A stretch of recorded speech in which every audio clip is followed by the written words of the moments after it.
Yes! Yes! Ang hina, ulit-ulit, Yes! handa na ba makinig lahat? Yes! All eyes on problem 1. A school canteen, and tutus mo na pala. I'm Mark Clarence G. Maranan, your reporter for today's video. A school canteen bought sandwiches at 25 peso each and sold them for 30 pesos. How much profit is made per sandwich?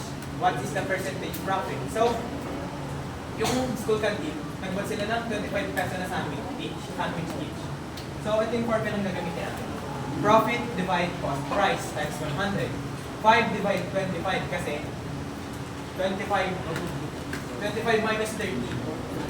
Kasi yung original price are 25 peso. Pero binenta ng school canteen for 30 peso. So, magiging 5 divide 25 equals to 0.2. Since yung formula nga natin ay required ng times 100, talagyan natin ng times 100. So, 0.2 times 100 are equal to 20. So, 20%. So, yung total profit ng school ay 5 peso and yung percentage profit are 20%. Gets ba? May tanong? Anong tatanong? Paano naging 20% to? Basta gets nyo, ha? Okay. Seriously na? Problem number 2. Miguel bought an old cell phone for 2,500 peso. Repaired it for 500 and sold it for 2,800. What is the total cost? What is the total profit or loss? What is the percentage of profit or loss? So yung formula again, gagamitin naman natin loss kasi nga, binili yung cellphone for 2,500. Eh dahil nga pinagawa niya pa and binenta niya sa mas murang halaga. So, Miguel's total cost of budget is 3,000. Kasi binili niya yung cellphone for 500. Eh binenta niya pa for 500. So, 2,500 plus 500 equals to 3,000.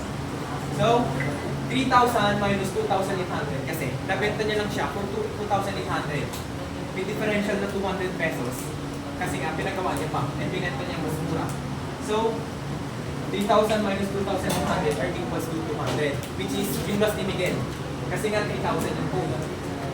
I-divide naman natin para makuha yung percentage. 200 divide 2,500 are equals to 0.08.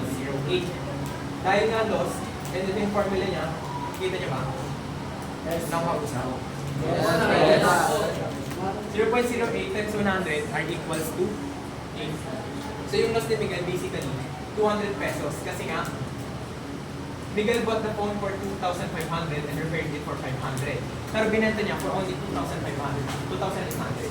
So, percentage loss ay 8%.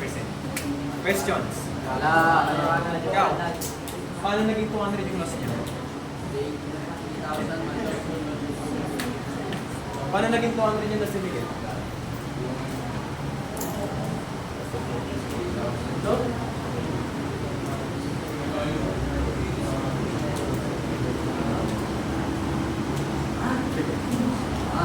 tulungan mo nga ako.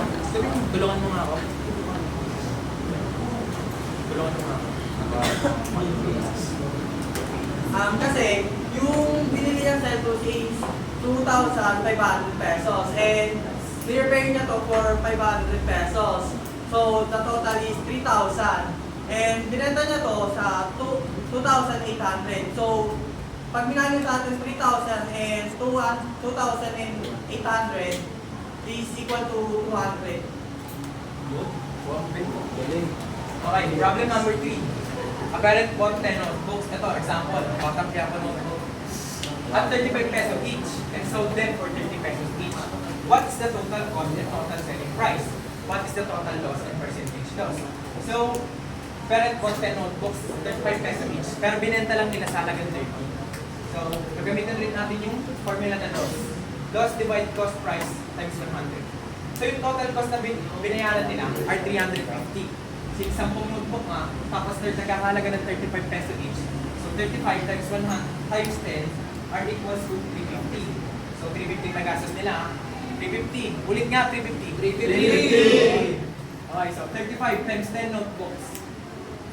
Magiging 350. So, binenta naman nila ng 30. 30 times 10. 300. 350 minus 300 equals 50. So, meron sila ng 50 pesos kasi nga, binili nila for 35, 10 piraso. Ulit-ulit ako, di ba? divided 350 equals to 0.142857 on marks. Dahil nga mahaba yung numbers and complicated, i-rank up na lang natin siya sa nearest number. So, itong 0.142851 marks times 100 are equals to 14.29%. Okay, ulit ha. Loss. Ilan yung loss? 50 pesos. Ibig sasalita yung nasa likod. Percentage loss. 14.29%. Any question? Wala. Ako magtatanong. Dito pala ako. Sige. Questions? May question pa? Ako magtatanong. Sige. Ikaw kuya. Ikaw. Tayo. Paano lang kukuha yung ano niya? Yung sa formula ng loss niya. Paano ko lang kukuha yung 14.29? Ano? Wait lang. Ano ulit?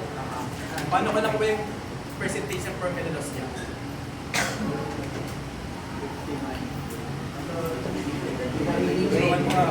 Wait. Inano mo? Wait lang. Yung ano mo, yung Pwede ka magpatulong.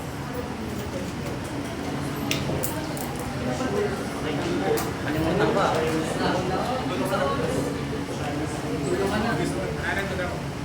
Tulungan mo ako. Kalimutan ko. 35 pesos, which is yung price nung binili. Itatype ko siya sa 10, which is yung dami ng binili notebook. So, lalabas yung 350 pesos. And then after that, yung 30 pesos naman na binenta nila, po yung 30 pesos, itatype sa atin sa 10, then 300, then 350 minus 300. 350 minus 300 equals 250.